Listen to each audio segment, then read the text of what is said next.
All right. So today on the podcast, we have Landon from Basement Bodybuilding back on. How we doing, man? I'm doing good, man. How are you? I am good. So you're looking meaty, man. You're looking thick, even in the clothes there. We got a lot to talk about as far as new gains. But the biggest thing that happened recently was, well, you want to tell people what you recently achieved? Yeah, so I've been working hard for 18-inch arms. That's something I've been training for a very long time. The series is obviously just showing the final stretch, but it all kind of came to fruition, and it went pretty smooth. It was a successful journey and a successful series overall, and obviously it's enjoyable for myself too. So I think everyone kind of enjoyed it, and I got to enjoy actually achieving the 18-inch arms too, which is, yeah, like I said, a kind of a long-term goal. Yeah. And you've been, let's see, now you're probably how many years into lifting? It would be eight. I first started lifting in it was August of 2016. So if it's 2024, yeah, 8 total years. There's been periods of time I've taken off, Yeah. but nothing that would make me say I've been lifting for a less amount of time, I guess. Yeah. Yeah. And you hit what, like maybe 200 pounds to hit 18-inch arms? Yeah, I was 203.8 to be as specific as possible, I Okay. guess. The heaviest I got up to was 205.4 at the peak of my bulk. And then obviously, when I actually hit that measurement, I was a little bit lighter in general for kind of that period of time. So I Yeah.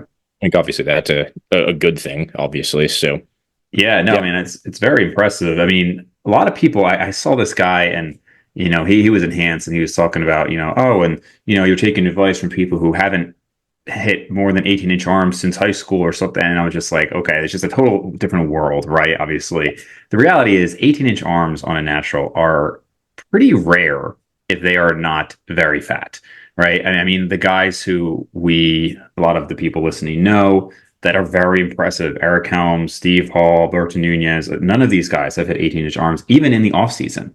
And I think Jeff Alberts had like just barely hit 18-inch arms in the off season. Obviously, Jeffrey Very Schofield, very blessed genetically and like with the arms especially. oh But yeah, but just in general, it's pretty rare. I mean, my biggest, not that I'm anything like a standard, but my biggest, I was 215 to 220, and I had like 17 and a half to 17 and three quarters. That was like basically back in December what I had hit. So yeah, I mean, legit 18-inch arms at a not fat body weight. I mean, that's pretty good, man. well, I appreciate it. And I think some people would disagree with you. I do get a decent amount of comments of people telling me I'm fat, so it is what it is. And I think the way I see it is the first time you hit 18-inch arms, like it has to be on a bulk. Like I'm not saying you can't hit it if you're bulking from 8 to 14% body fat, but I don't know. I don't even know if you'd be able to do that naturally. So the first time you hit 18-inch arms, you're going to be bulked up, and that's what I am right now. So I'm not going to pretend like I have 18-inch lean arms, but I think it's Sure. still within a reasonable bulk that I would do anyways. And then obviously from there, like maybe my next goal can be to hit 18 inches at 2% less body fat or 5 less pounds of body weight or something like that. So it's the first kind of setting the standard, which I think is cool about it. Yeah, I always try to make sure that something's held constant when we're comparing. So for me, I'm either looking at, okay, what is my weight now compared to the last time my waistline was at what it is now, for example?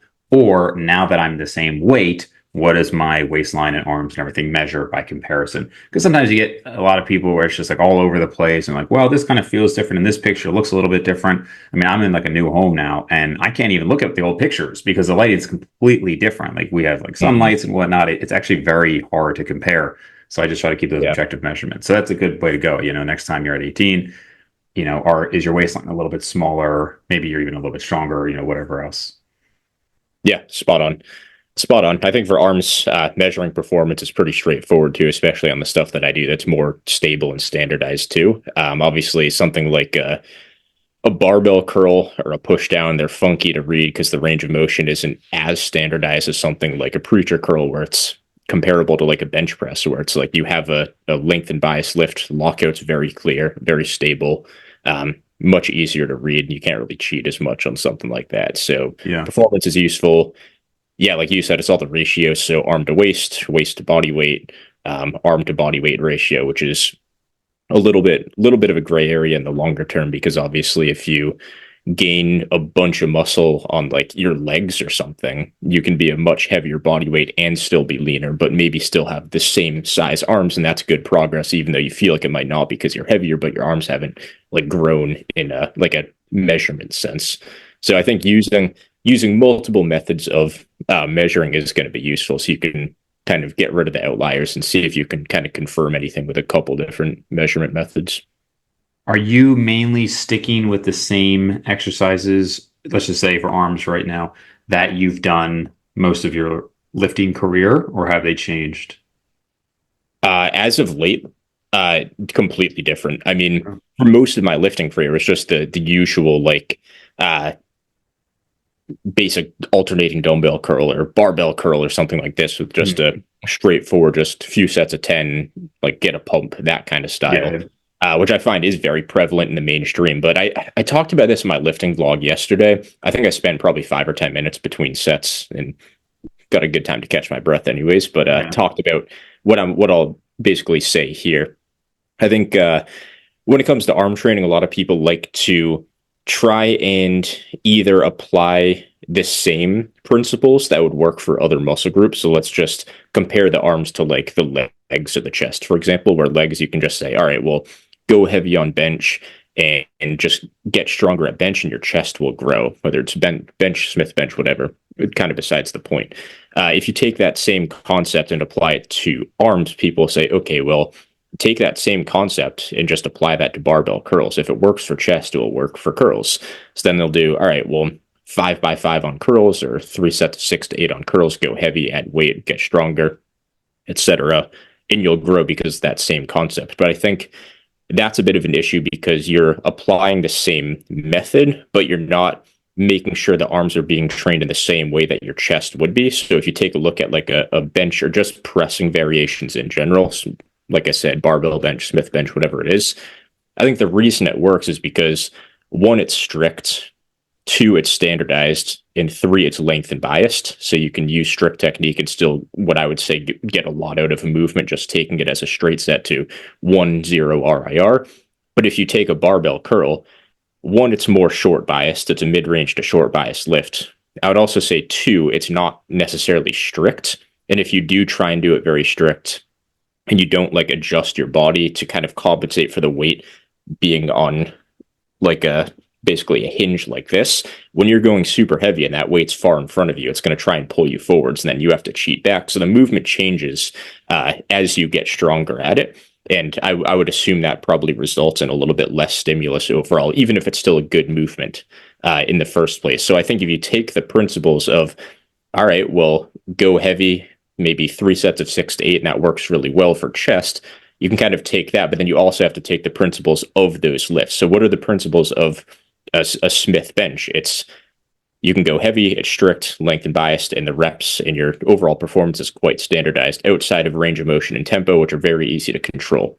If you take that, a preacher curl is now essentially basically what a bench is to the chest. It's the same thing to your biceps. So if you take those principles and apply it to something like preacher curls, then it kind of becomes like a Smith bench for the biceps. And I don't think it's a coincidence that since I've taken that approach, it's worked very well. So for lifts like that, you can kind of just you can be a little bit more liberal with adding weight and going heavy and not have to worry about the lift starting to kind of suck because it's not strict or standardized. Now your technique's getting sloppy.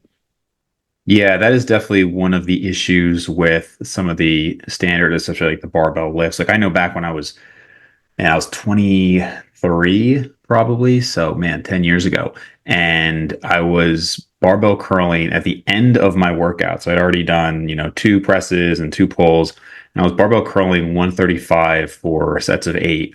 And I think my arms were maybe like I had just hit 16-inch arms at that time, and it wasn't like atrocious form, but it wasn't good form. And what's crazy is like, I mean, I'm obviously very big on progressive overload, and I talk about that all the time. But you have to factor in that part of that is what you get used to. You get used to lifting those heavier weights and those movements. I don't think there's a chance that I could do 135 barbell curls for 8 reps right now. Like and my arms are bigger. I mean, right now I'm leaner, 16 and 3/4 or so. But yeah, it's just like you can get used to this form where you're kind of hitching it and whatnot. And now, and this is something we can talk about a little bit later too, but like just the injury potential as well with some of its other movements, like what I'm doing now compared to back then. I mean, I was doing alternating dumbbell curls with 65 pounds, but very much like hoisting them up. And now I'm just like pretty strict. So, as much as I am big on progressive overload, there's a caveat that it's like with standardized form with proper movements. And it sounds like that's kind of a big change you've been making. Yeah, I would even say as far as progressive overload goes, I think it comes down to your exercise selection. I think a lot of people like to say progressive overload potential is how how often can you add weight, or like is it a lift where you can keep adding weight forever? So people would say, oh, something like a barbell curl, it's a barbell and it's basic, so it has good progressive overload potential, and that's a very common thing for people to say. But my critique to that would be the lift changes as you get stronger. You know, from when you were 23 and curling 135 for 8, like that's insanely impressive. I don't think I could do that. But then again, the lift is different when you're doing 135 than it is when you're starting out. You're doing, say, 45 to 75 pounds, because then you can do it strict. The weight is a smaller percentage of your body weight, so your center of mass doesn't shift a whole ton. You can actually you do the lift with strict form. But if you're trying to do 135 with strict form, elbows kind of tucked by your sides, maybe right in front of you, that bar is either going to pull you forwards or you have to lean back to counter that weight. So if you move to something like a preacher curl, now the lift doesn't change as you go heavier. It's the same thing as a bench press, and I think that's a lift in my mind that has good progressive overload potential. I think that's worth taking into consideration. I think that's a much better idea psychologically as progressive overload potential. I think it's just it makes more sense and it's more practical than just doing something because it's a barbell, because you can add weight forever. Like there's no lift that you can't add weight to forever unless it's like body weight or bands or something. Sure. And I want to get specific for people too, because they're going to wonder. So what is your either current or what was done to get to where you are now with the 18-inch arms as far as like bicep and tricep exercise selection? And well, let's start with that, and then we can Yeah. go into like volume and whatnot. Yeah, so preacher curls and Smith JM press are like I can't understate how big of a role those lifts played. Hmm. It's like I'm talking like the vast majority of the growth came from those two lifts. Those are the only two lifts that stayed constant in my program the whole time. There were a couple of other like secondary lifts that I would do after that I'm sure helped net me more growth, but they're complementary lifts. So if I'm doing a preacher curl and that's my bread and butter lift because the mechanics and the leverages and the overall resistance profile, the strictness, everything is just great. But it doesn't, you can't do everything in one lift or you're just going to sacrifice other important variables. So a preacher curl, it trains the biceps nicely in a lengthened position with obviously a strict technique, and you're also supinated the whole time. So if I was to try and kind of like round that out in that session, maybe doing something like a Bayesian curl after that would make sense. So I can get maybe more of a mid-range resistance profile, but also get a stretch on the biceps. And maybe I could work in some supination as I do that lift. So that trains probably different functions of the bicep, which likely probably grows different regions, or at least just helps me kind of develop at least some strength in different areas of the range of motion of a curl. But those are all secondary. So I say pick your lifts, pick stuff that works for you, and then round it out with what that lift is missing. Smith JM press obviously trains the lateral and medial head really well in a very lengthened position, fairly deep stretch. The long head, of course, it's a biarticular muscle, so you're not really going to be able to train it optimally with the JM press. So you could probably include some type of work where your upper arm doesn't move, whether you choose to do that overhead or by your side. Probably doesn't matter as much as people think it does. All that matters is just that your arm doesn't change. So your basically long head doesn't lengthen at one end while shortening at the other end. So something where it's truly just an isolation, probably not a bad idea. The preacher curl, is that a barbell preacher curl? Yeah, easy bar to be, I guess, specific. Okay. Yeah, that's the one movement that I get a little bit worried because it just seems like 90% of bicep tears are either from that or a mixed grip deadlift. Like that is where pretty much all bicep tears seem to happen. Yeah, I would say That mostly has to do with just not building it up properly. So people that are just going too heavy too quick, not controlling their technique. PED is obviously another good example, but even like for myself now, if we're just going to take the anecdote of myself, uh, I do like one quick warm up set with 60 pounds or something, and then I do my working sets. I'm doing it with 120 now, and I can go all the way down, hang out down there. Like it feels totally fine. Like if I'm just going based on my anecdote and my own feeling, like there's not a single issue with it. So I think just kind of easing into it, slowly increasing your range of motion slash adding weight, I think you should be totally fine. Even if you want to do it as a secondary lift and stay away from failure for a bit and slowly work up your intensity, like I think that would be fine as long as you can build strength and size in that distal region of the bicep. Another quick anecdote here is I notice sensationally and a in terms of like a pump, just to obviously not rock solid anecdotes, but after a set of preacher curls, I can feel the pump to an insane degree in the very bottom of my biceps in this very distal region. And I think there's something about doing a length and bias lift that does grow the basically more distal region of a muscle a bit more. And I would have to say that's probably some type of clue there. And I think if you take into account the fact that most bicep training is short biased, when you're only strong in the short position and maybe you're more developed in the more proximal region of the bicep, if you're going right into something like a preacher curl as an intermediate lifter, but you have really never trained any lifts that have much tension at all down here, I think that could be when you might get into some trouble. But as long as you ease into it and build some strength and size down here, I think you would be totally fine. So I would say probably it's probably just a regional hypertrophy issue, which is causing those injuries. Yeah, there was actually, I think it was a Life Fitness machine where they had a preacher curl machine that was actually very smooth, and I felt very safe doing it. 120 pounds though is a ton for a preacher curl. There's no way. Like you were saying, you don't think you could do the 135-pound curls, but again, like these were loose form curls. So Mm. you for sure, if you're doing 120-pound preacher curls, for sure you could do 135 barbell curls. With a little oomph in there. Yeah, maybe. I mean, I was doing I think it was 110 or 115. And I hit like a set of six, a set of five, and that wasn't that long ago. That wasn't I can't remember when it was. It honestly, it could have been like last Thanksgiving. It could have been in February. It Mhm. was probably 4 to 6 months ago. And I wasn't terribly weaker on preacher curls. I was probably doing sets with 100 pounds back then. So in terms of preacher curls, that's a big difference, even though there's Yeah, only 20 pounds, the percentage is fairly large. sure. Um, 135, I don't know. I mean, I don't think I'd be, I definitely don't think I'd be above that, is what I'm trying to say. Yeah, yeah, yeah. So, but no, that's really strong for preacher curls. I don't even know, what I could do with preacher curls from now. So the JM press, you don't hear too many, and maybe more now, but for the most part, it's not something you hear a ton about. I mean, barbell JM presses were introduced, I don't even know how long ago. I remember hearing about them in like high school. Smith, I like the idea of a little bit more. That just from a stability and progression standpoint, is it something that you had tried with a barbell and then you went to Smith, or you just always done it Smith? Yeah, well, I started doing them back in, it was either July or August. So, I mean, yeah, I'm not going to be nitpicky. It was summer of 2022. I did them with a barbell. I started off with, I want to say like 75 or 85 pounds. And I did them with the same technique that I do in the Smith. So to me personally, I don't think it made too much of a difference.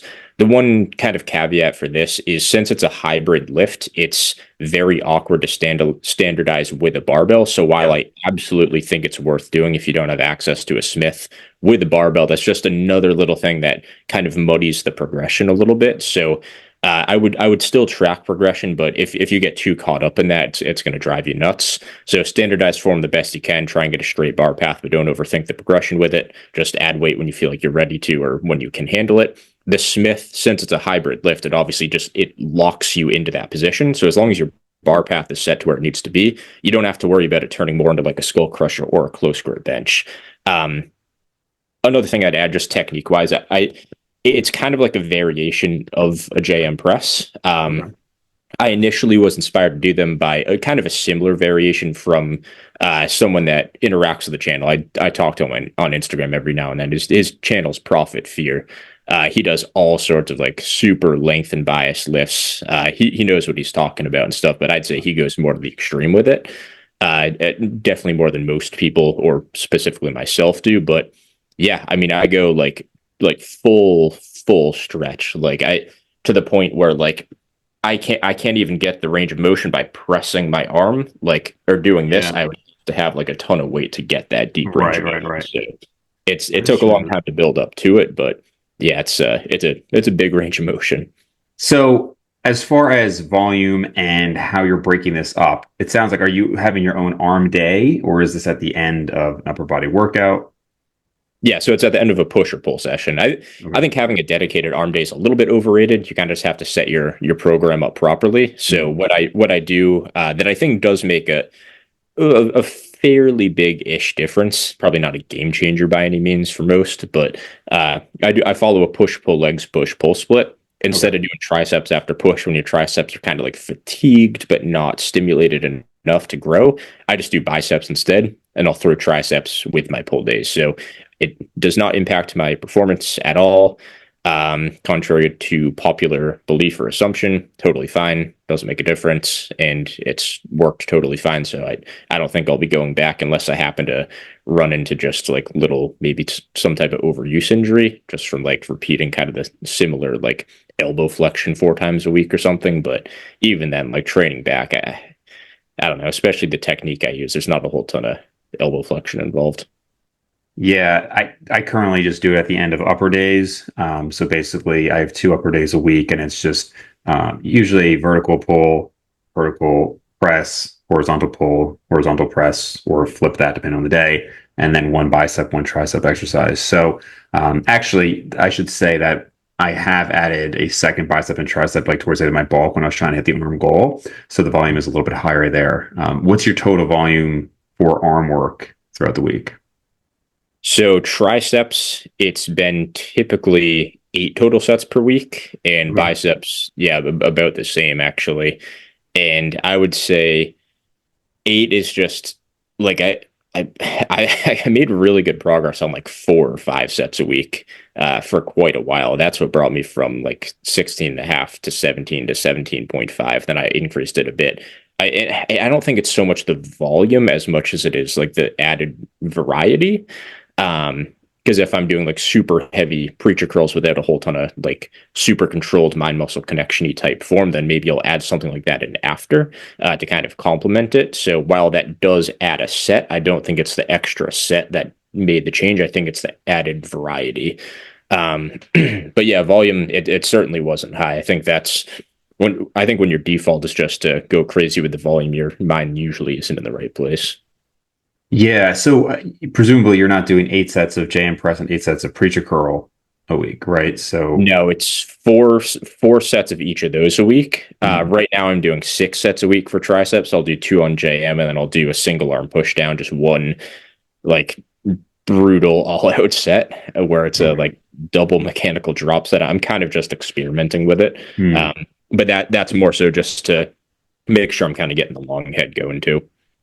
How are you doing a mechanical drop set with a Preston or push So down? single arm, what I'll do is kind of like diagonal crossbody push downs to basically to failure. I'll continue to do some partials, and then from there, I'll go so it's directly by my side like this, and then I'll lean forward a little bit and kind of raise my arm to make it more like a skull crusher in a way. And then I find that there's something about that position that allows me to get a few more reps, probably a different region of the triceps.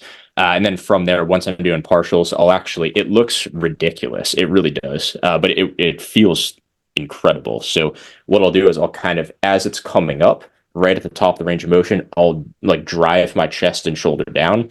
I'm Hmm. not recommending this to people. This is just what I do because I've built up very resilient elbows through preachers and JMs. I'll like explosively kind of jam my torso and my shoulder down to Hmm. start some momentum and finish the rep. And then I'll come back and do an eccentric and then do this. And I think it kind of exaggerates the stretch and builds some momentum. Yeah. It looks absurd. I'm not going to deny that at all. But So you're doing a bit of like a press down in a sense. yeah, kind of. But it's like an explosive, like very much so cheated. And it's not like cheating using a little momentum. It's like, no, it's like going all the way into an entire stretch like this, Hmm. pushing my body into that, and it's really like hammering that home. Interesting. It's very like you'd have to see it. Yeah. It's if you haven't watched me do that, it's very hard to kind of explain firsthand.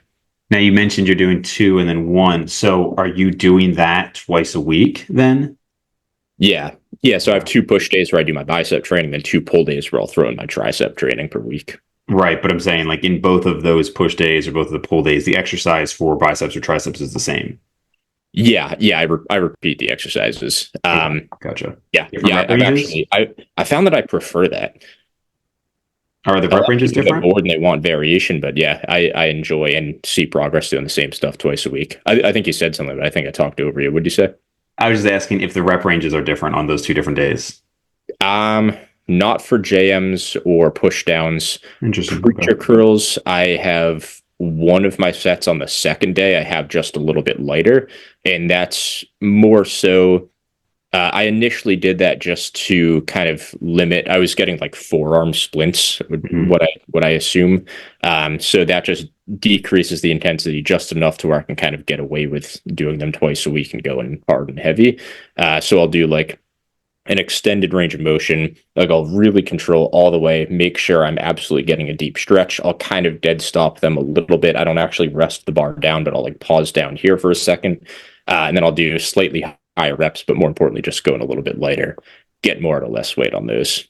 Gotcha. Okay. Yeah, I do my incline dumbbell curls are twice a week on both upper sessions, but they are slightly different rep ranges. Mhm. Otherwise, though, I do mix it up. So that's interesting because typically, I mean, I would, and does it really matter? Probably not. Like, there's an argument of like, oh, different exercise selection on those two different days, or if it's going to be the same exercise, different rep ranges, potentially get different hypertrophy. But I think that there's a lot of these things that sure there's maybe on paper an argument for it, but is that actually making a big difference, or is it just that you're doing more sets and more volumes and doing it really hard with those best exercises? It's hard to say. Yeah, yeah, I think it's a bit of an overrated concept. I'm kind of in the same boat as you, and the way I see it is like I do think there's kind of like an ideal slash preferred rep range, at least individually for each lift. So it's like why for like maybe the marginal benefit of just having some variety, why would I take myself outside of my own preference, outside of things like just maybe getting bored of the lift or Hmm. getting some like little nagging pains from it over time. Um, yeah, but I would also say like a lot of people also say like there's no point in doing preacher curls again because you already did them this week. But it's like since when has the week time frame been that relevant to Sure. exercise repetition? Yeah, for sure. I mean that there are certainly routines that are, maybe it's like a 3 day split, but done over 5 days, right? And then you're just repeating on that. So, I think a lot of it is just various ways we decide we want to split it up, but ultimately it's not like a huge variable. Mm. So really, so we're looking at standard training. You've got the exercises that you like. You're doing 6 to 8 sets a week for biceps and triceps, focusing on progression, but not at the expense of proper form and whatnot. And that's really it. And then just eating a calorie surplus. Yeah, pretty much. It's very simple. I think you still have to understand kind of the concept behind the exercise selection and the approach because depending on the exercise selection, the approach does change.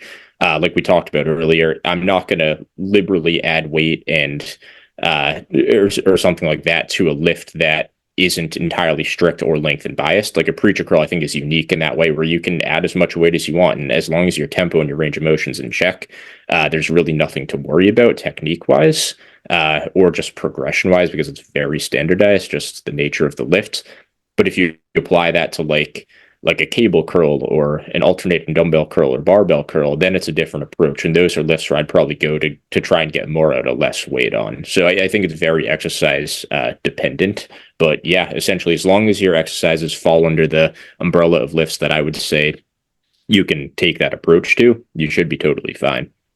And it Yeah, obviously it worked well for me. So sure. Yeah. I'm glad you kind of covered that because I think That what you're saying does not surprise me in terms of because we hadn't talked before, like exactly what you had done, but this is Mhm. about what I would have guessed because it is hard for me with the super high volume stuff. And I'm having Eric Helms on soon, and we'll discuss this among many other things. But he's talked about how his volume is crazy high right now, and I think he's doing like 30 to 40 work sets per week for biceps and triceps if you're counting the back and chest work. You know what I mean? Like how some Yeah, studies they that count it as half. Yeah, that obviously changes it quite a bit. But even so, he's doing a lot, and there's a lot of drop sets and rest pause to get the volume in.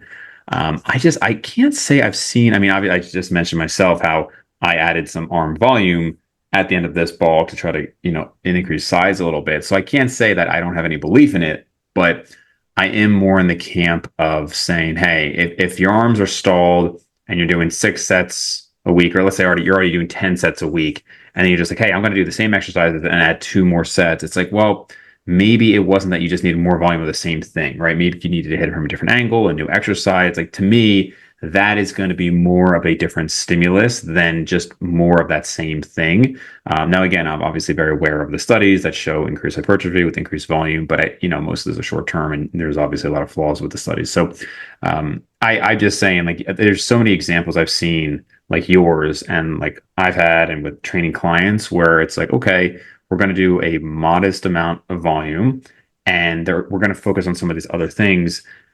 I just don't see it too much when somebody, I mean, obviously Jeffrey Schofield is a, an example of somebody who does very high volume, but for the most part, I mean, even talking with Steve Hall, I mean, ridiculous biceps, ridiculous arms in general, but he's Mhm. really seen some amazing progress. I think he's doing also like 6 to 8 sets a week of biceps and triceps. Like it's really not anything crazy. And like you see that pretty consistently, certainly among naturals and honestly, even enhanced guys. I mean, most enhanced guys I know, it's sometimes you find them where they're doing this absurd amount of volume, but a lot of times it's just normal volume and stimulus that you'd always hear about. Yeah, well, I think part of it is like when you have when you're yeah, I guess kind of past that like intermediate phase, and you've really had to like dial up just how hard you train, and you have lifts that you can genuinely push hard. It's like if you really leave it all on the table on set one, like you can kind of just tune into your instincts and feel that, like, I'm sorry, but like set two and three, just they're just not as potent. You really can, I think, just instinctually feel that. It could be wrong, since obviously I'm talking about instinct here, uh, and I just think it's if you really do leave it all on the table on set one, I think there really just probably is diminishing returns after that. And I think training different functions of the muscle, or trying to target different regions through just different lifts, different resistance profiles, I think there's some truth to it. And while it's probably not like groundbreaking stuff, I think if you were to do 2 sets of preacher curls, 2 sets of incline curls, I think that would get you more growth than 4 sets of just picking one or the other. Yeah. Um, Maybe aside from preacher curls, I'd say that probably gets you more growth, but Yeah. half getting there. Yeah, and no, and there are studies on that, right? I mean that show that increased variation with similar volume generally is going to result in more hypertrophy. Again, there's flaws with those studies too, but that's a general finding. I think it's generally agreed upon. Which it kind of though it comes back to I think the frustration for advanced lifters, where you're like, oh, but then what else can I do? Mm. And I don't want to be reductionist here and say, well, there's nothing else you could do. I mean, there's different levers you can pull, but it's tough. It's like, well, hold on, like this person hit this size and they just did this modest volume, and I'm already doing that volume and I'm already pushing hard. It's tough. Like there is, I think, an acceptance to some degree as a natural lifter. Like, hey, you might not have 20-inch arms, for example, but I like that there's been more discussion within the community in the last few years on proper exercise selection, because it is the case that you could just, like I mentioned before, you could flounder around with 135 pounds and have smaller arms because you weren't doing things that were totally effective for you. So I'm Mm. glad that there is an emphasis on that.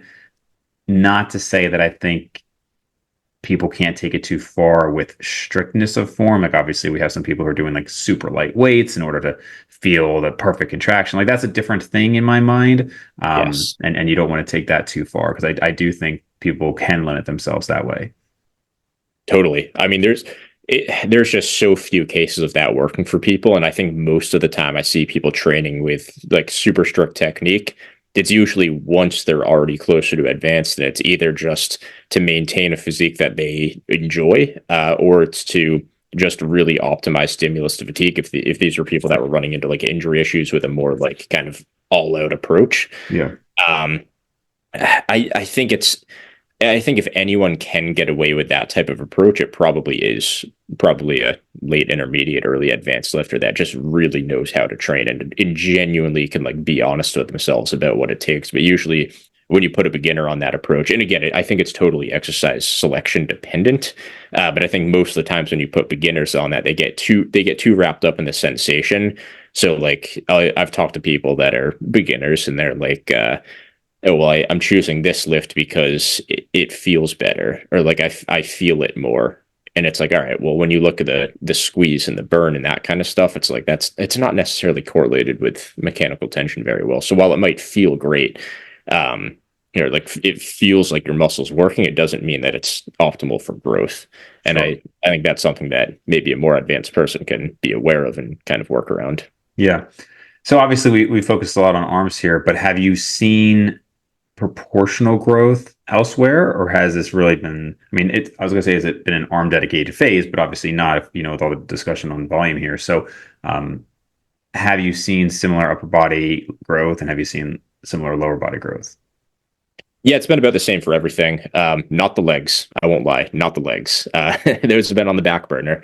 I try and be very transparent about that, just to keep it real, because it's like if I was trying to pretend or just ignore the topic of my leg training, then people would think, oh, well, he's doing all this for the upper body and he's crushing his leg training. It's like, no, I'm sure there's some benefit that I get out of just the psychological break that I get to enjoy by not training legs twice a week and by Hmm. doing low volume on my one leg day. Like it gives me more mental capacity to enjoy and hammer home and push my upper body training hard.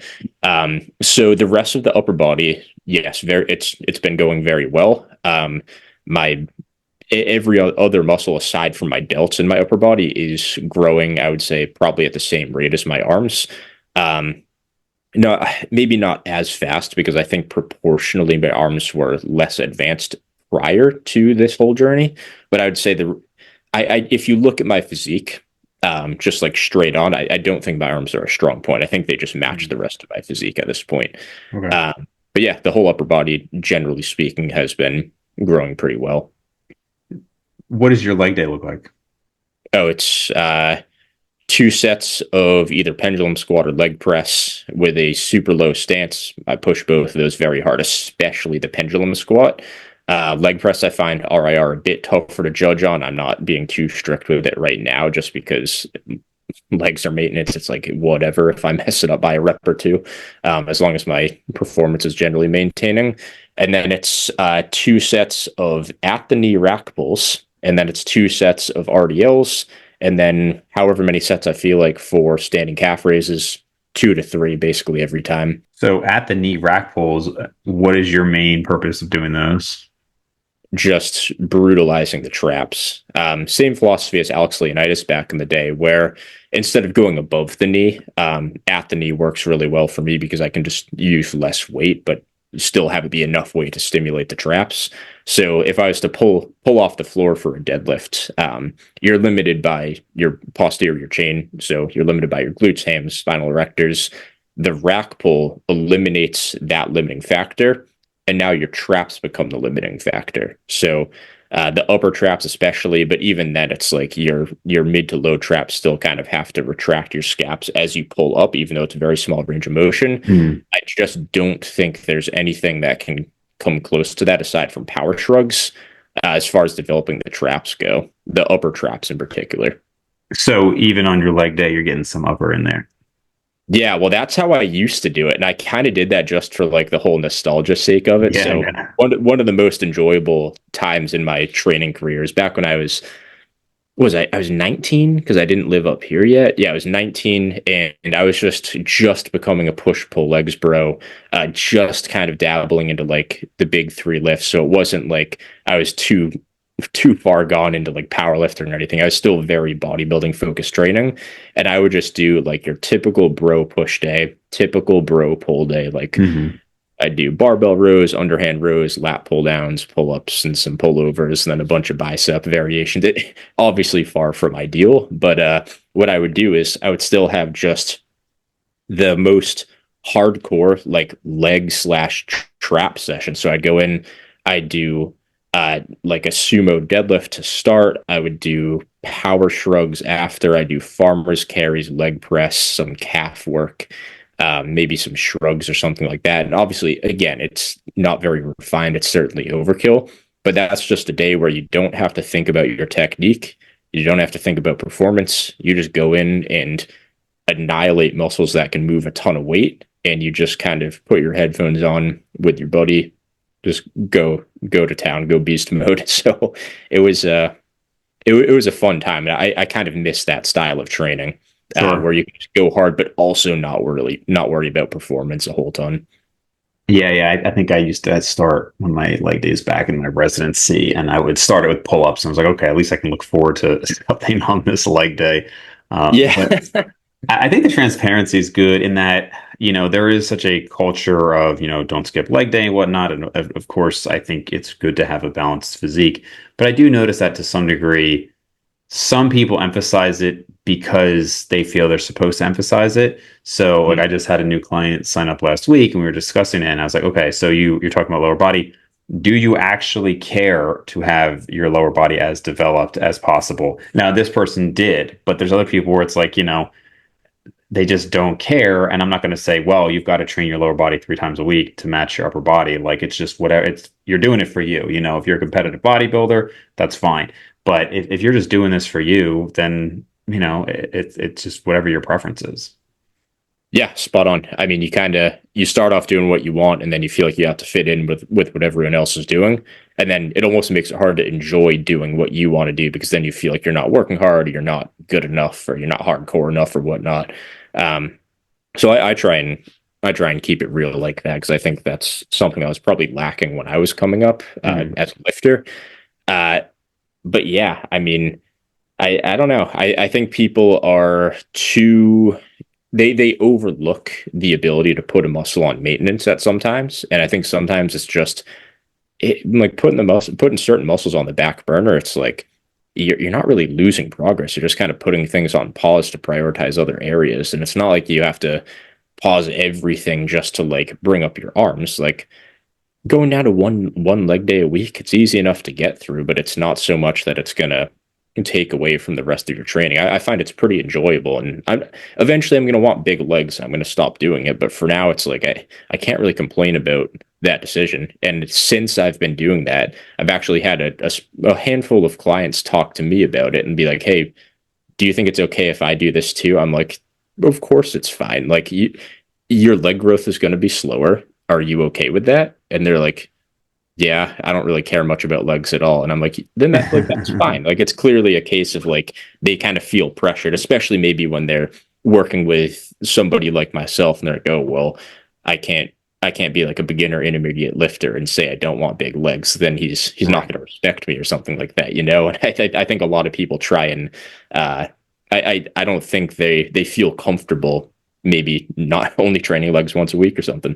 Yeah, and I can't say I've done too much in the way of specialization phases, but there's certainly an argument to be made that you may need to put other muscle groups on maintenance in order to do what's required. There's only the argument I should say is that people say, well, there's only so many resources your body has, so much recovery your body has. So maybe you need to put all of your muscle groups on maintenance other than, let's say, back and shoulders, and that's going to be your phase. And I can't say I've actually done too much of that myself. I like the idea of it. I just haven't.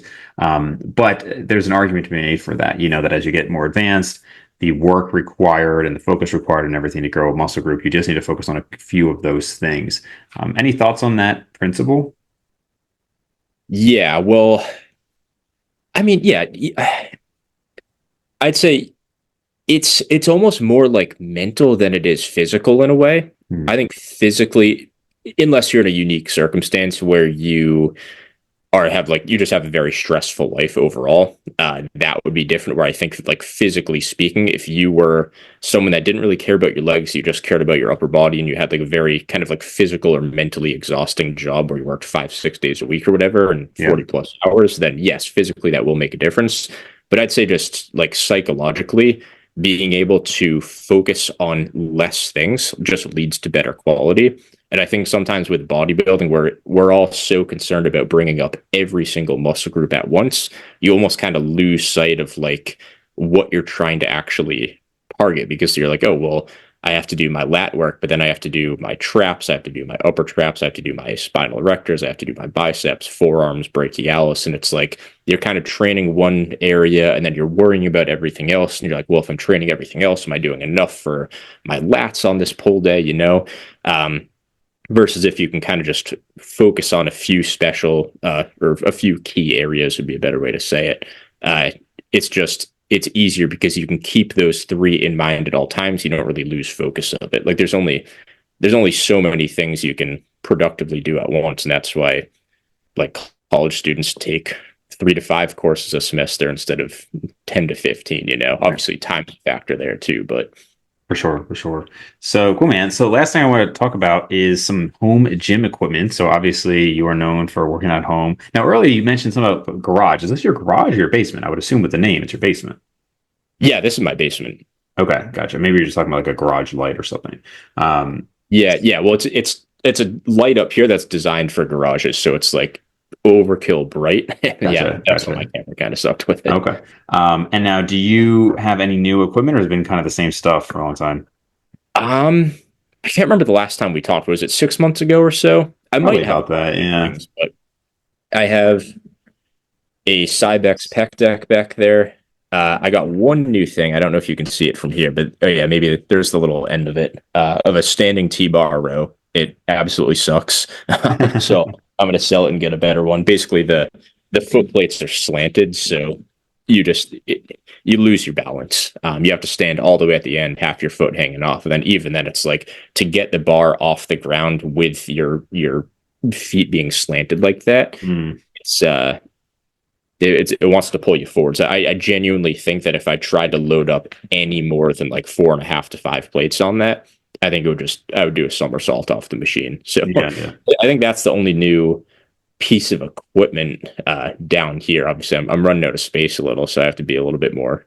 It's more of a trade acquisition at this point. So if Yeah, right, I'm right. getting something new, I have to sell something old to make space for it.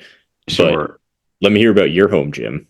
So it's actually pretty much done at this point. I'm just curious, do you know how many square feet that basement is? Because it looks like got a good amount there. Yeah, it is. I think it's 20. It's no, it might be longer than that. It's like 24 by 12 or something. I Okay. can't remember it off the top of my head, and I can't do that math off the top of my head either. What's that? Yeah.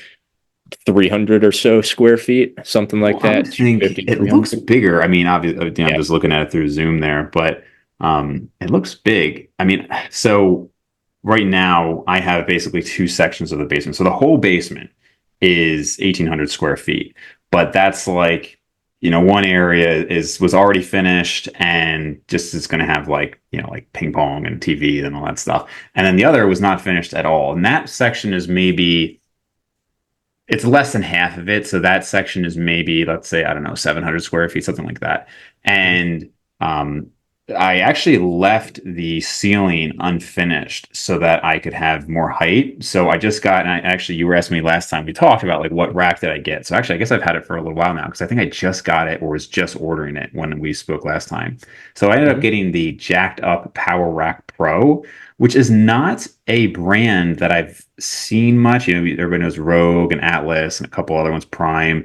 Um, this one, I just got advertisements for it, but it had everything that I wanted. It had, like a Smith machine. I definitely wanted one with a Smith machine. Obviously, the cable stacks and everything there, multiple different pull up like handles. But I think the actual stat is like 90.5, 91 inches. So it's a very tall rack, which is Mhm. great. And I had the room for it. So I've had that for about 3 to 5 months. I have to look back at the actual order. And I had just somebody help assemble it and all that. But with that, You also have obviously all the attachments that come along with it. I separately bought a lat pull down attachment, and so that goes on there very smoothly. I bought an extender pin essentially, so it adds another like 5 or 6 inches of range of motion. Otherwise, with my height, I would not get a full range of motion. But with that, Mm. I very clearly can, so I can get like a full stretch, which has been great. It has a belt squat option. That's been very nice, and that's actually one of the primary things I'm doing now for legs.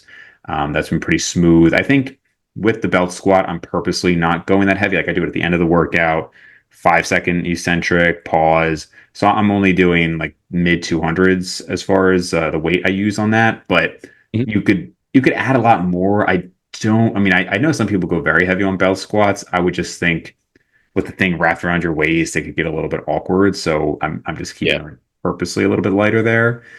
And then I will do a whole video. It's one of those videos, like same thing with the jacked up power rack review. I don't think it'll get that many review or that many views because it's not like the people who are watching the channel, unless you're in the market for one, it's not like that Right. interesting. Yeah. It's, Right. So I'll do a whole review on my home gym down there. I got to do something about the lighting. Like the lighting, the video is just going to look gloomy, because it's a basement. So it's going to look a little bit gloomy, I think. But it's really been great. I've canceled my gym membership because, really. yeah, because I mean, there's just like, I've actually done all upper body work at home since 2020. Once everything happened with the shutdowns, I bought a few things. And when we went back to work, I was just like, man, you know what I was doing? I was doing my week, like the workouts during the week, I was doing at home and then I would do one upper and one lower at a gym. Hmm. And it was just so much more convenient than having to deal with like the 5 p.m. rush hour craziness of the gym, which I just can't stand. Yeah. I'm becoming like a curmudgeon old man. Like I don't want to be around crowds. I don't want to wait in lines. Oh yeah, So I've been like that since I was 17. I get yeah, it. yeah. So anyway, so then eventually I was like, well, I can actually do all upper body work at home, but I can't really do lower body at home. It's very difficult. Again, I was like a small townhouse and everything. So now having like a full basement, yeah, I mean, I have two different squat racks. I can squat, deadlift, RDL, obviously, the belt squat. The cable attachments with leg curl and leg extension has been interesting. I saw Eric Helms doing those, and I can say I do not like. Have you seen him do these standing leg extensions with the cable? I've seen some people do it. Obviously, Yeah. the setup is going to be kind of different each time. Does he sit on a bench and kick out from there, or does he No, he literally stand? stands up Yeah. and he just has his leg and like I just find it incredibly awkward trying to get into that position because you can't. The thing is, if you're not elevated off the floor, like your other foot has to be on a plate because if you're just standing, you will kick the floor if you're trying to get like a full contraction. So it's like, okay, I have to set up a plate to stand on. This thing is shooting my leg up, and you actually have to go kind of heavy on it, and that was uncomfortable. It was just not good. But it's not stable. I stability is becoming one of my kind of staple principles. Yeah. Of course, there's a time and a place where non-stable lifts can work really well, but you have to take a totally different approach to them. I will say when I first saw that and I saw a seated, I guess it was a seated cable leg curl. My first thought was this looks so unstable because your thigh is just free floating, like there's nothing there. I will Hmm. say that surprisingly did not seem to be an issue. And for the last couple of months, I've been doing a seated leg curl, and I actually have my thigh like out from the bench, and Hmm. it feels really good. So I am surprised that the stability has not been a concern for that. But the extension just was terrible. And Yeah. then I also have a different, like there's like the benches that have the legs extension and leg curl on them. I Yeah. actually had two. One of Hmm. them was as bad as you would expect, but the other Yeah. one is actually pretty sweet. And again, I'll go into all this in a video. So at this point, it's really been great, and I have plenty of room if I decided to add something else too. I've kind of gotten all the big things that I wanted, so I'm sure you could Yeah. probably tell me some things that would be good to have. But for the most part, I've been like, no, this is solid. Yeah. Well, it's so fun, and you got space too. So you said you had what 700 square feet of just kind of like free space for the gym. Yeah, yeah, for the gym. I mean, I could add stuff into the other area too, but I think I'll leave that for just like, more fun stuff. Oh yeah, I mean, if I can fit all this into 300 square feet or whatever it is, Yeah, I think yeah. you can make 700 happen, and you can get some fun stuff too, and you can get variety. So it's like, I don't know, if I had your space and unlimited money, I would get, obviously, well, preacher curl would be one of my first things, just because it's Yeah. so unique. It's not like a variation you can do in a squat rack or Smith machine or anything, and Yeah. I'm a little bit biased towards preacher curls, but I would say a pendulum squat. It's a Oh, yeah. huge investment, takes up a good amount of space, but Yeah. Fettle Fitness, I think Brian Borstein got one. I remember him using his because I was looking into it too. I'm like, Yes. Yeah. looked. When I visited him 2 months ago, I think I just tried like one rep on it or something, I think. But yeah, he has one. Yeah, that's something I would strongly consider. Pendulums are that's a great lift, so that would add a ton of variety to the home gym. But yeah, I mean, if you already have like the squat rack, the belt squat, the Smith machine, and the cables, like you kind of have the basics. And I would just get stuff that is fun or just stuff that happens to be a good deal. Like I've Yeah. considered, I think when I'm not going to live here forever just because the house is relatively small and we obviously want to have like a family and stuff. So we need a little more space. Once I have that next house, what I'm considering doing, if it all works out, is getting like a detached, like a pretty big detached like garage or barn. Hmm. Of course, if that's possible.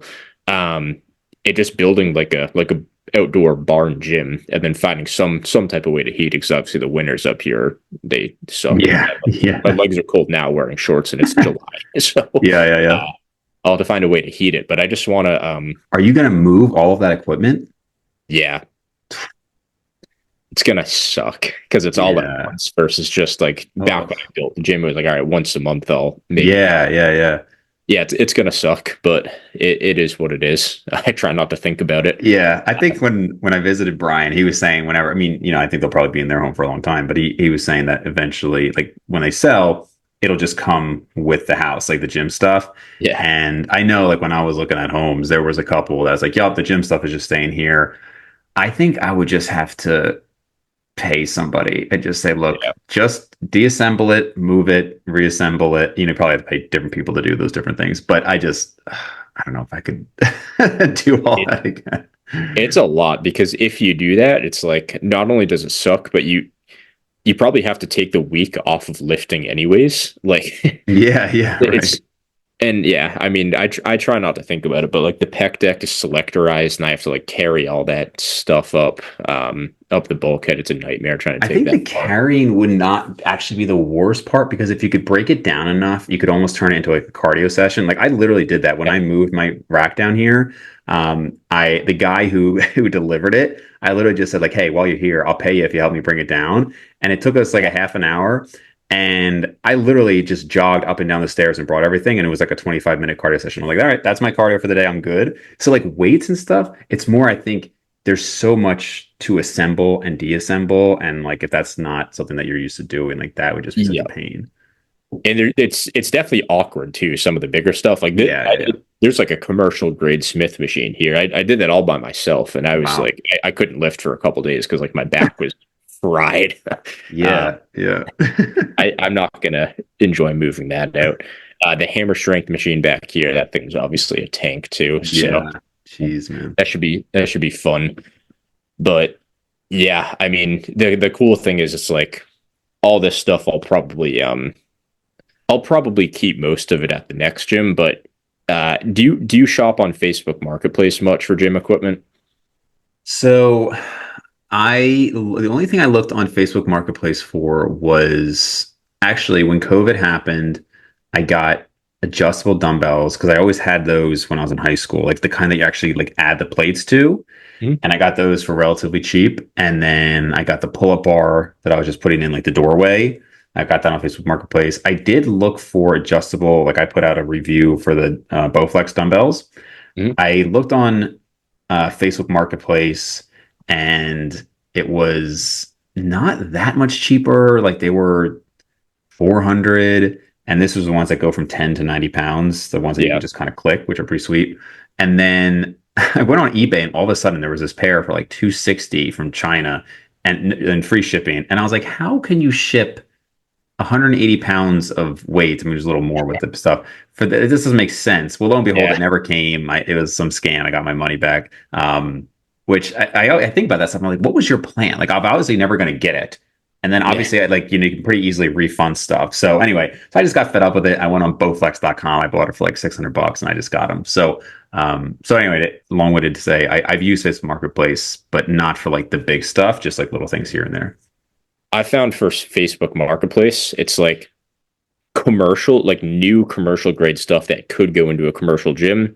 That stuff doesn't usually last long because I think you have gym owners that are looking to like just kind of get their hands on that stuff Mhm. to expand, replace in their own gym and whatnot. And obviously that saves them a ton of money. But if something is like really nice, but maybe it's a little bit dated or it like maybe needs like another coat of paint or something like that, the the market for those types of things, at least where I live, is not that hot. So you can find like some really nice stuff. And the amount of deals that I found after I've like built out this entire gym, like the amount of like kind of older like Cybex or Nautilus stuff that's like selectorized even, which is just kind of a pain to set up in a home gym, but would totally be worth it. Like I'll find some of the coolest machines for like 250 or something. Oh And wow. even then, since the market isn't very hot, like you'll see something that's maybe fairly priced at 500, but if you're just like, hey, I've seen this, it's been on here for 2 months, I know nobody's hit you up for it, I'll give you 300, I'll move it myself and I'll come tomorrow to grab it, deal. And then they'll maybe say like a 325, 350, and you're like, all right, whatever, fair enough. Yeah. And you can get some good deals that way. Yeah, for sure. Yeah, it'll be interesting to see how you do with like either like a barn or a garage. When I was looking at homes, I did not want to take up my garage space. It was something I was considering, like, am I gonna have to do this? Because there was some that didn't have the best basements, or like the basement ceilings were too low, which is funny. Like I literally ruled out a home because it was like great, but the basement ceilings were like 7 feet tall, and I was like, this is just not Yeah. gonna work. So, Well, um, funny enough, not to cut you off, but yeah. 7 foot ceilings here. Oh, really? Yeah, it's like the hammer strength is as close as you can get. So at the peak contraction, the plates are basically touching the rafters. And the Smith machine, if I turn this, you can see it. It is in the rafters. Oh, By wow. Okay. so I can't put the I can't put the pulley on the top for the counterweights because that would go through my floor. So Yeah. bars obviously Yeah, a little and heavy. it might have even Yeah, been go the one I'm on. thinking of might have been a little bit less than seven. But in any case, yeah, like it really was like a big factor for me. So, Yeah. but I think the garage, like I just knew like, oh, when it snows or when it's just terrible weather, I want to be able to pull my car into a garage, especially, where you are, you probably deal with some crappy weather, but A little gym's got bit. to be priority. So, Yeah. Well, yeah, garage you want to keep if you're in a colder environment. Basements are nice because you can heat them up fairly well. Um, Detach a barn would kind of be the way to go. I was down on vacation basically visiting a couple buddies back in I think it was early May. So yeah, like 2 months ago at this point. And she was just kind of like lonely and bored up here. And then she was looking on Zillow, I think with her mom or just her family or something, and she found like what would probably be like a forever home, at yeah, least yeah. for raising kids and whatnot, or most of that.